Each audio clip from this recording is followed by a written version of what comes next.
إذا الصحراء نادت فناد النداء تكون أسود الوقوح فداه. إذا الصحراء نادت فناد النداء تكون أسود. الاسم سلطانة خيا السيد إبراهيم.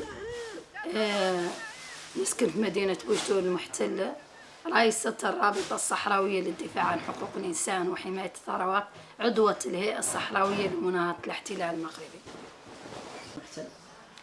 الانتهاكات اللي يمارسوا علينا، أولا انتهاكات اغتصاب الوطن، ثانيا يعني عنها جميع الأشكال اللي تمارس علينا: السجون، الاختطافات القسرية، التعذيب، الضرب، السحل، تجريد من ملابس، الرمي خارج المدار الحضري، تلتحي خارج الدشرة، تعذب في داخل السيارات الإسعاف اللي عدت فيها. بالمثل يعني أنا 2007 منين فقعوا عيني كنت لحظتهم ذيك رفدوني في الأمبولانس، وكنت نعذب في الأمبولانس، كانوا يدخلوا إصبعهم في بلد العين وكان الدم ينزف، وكنت يعني نعذب تعذيب.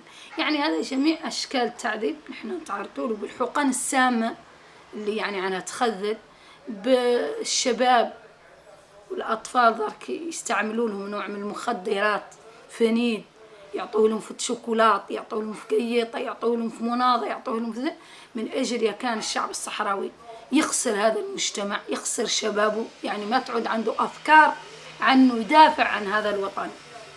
هذا هو يعني عنه اللي واحد فيه الاحتلال، وتعرضوا لجميع أشكال الانتهاكات، جميع أشكال الضرب على الرأس، الضرب على الأماكن الحساسة، الضرب على العينين، الضرب على الأفوام.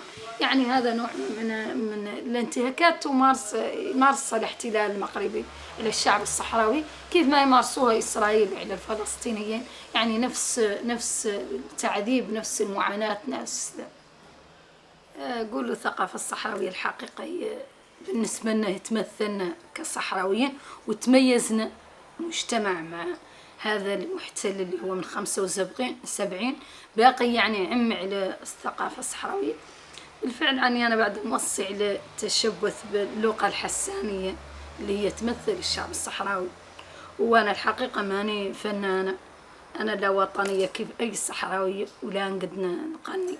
يقي بعد اللي نقول لهم عني، اللي نقول لهم في النهاية عنه شعب الصحراء ما قد طرق مبلوق على بسالة، العليات عليات حق والرشالة رشالة. هذا هو اللي عني قدنا.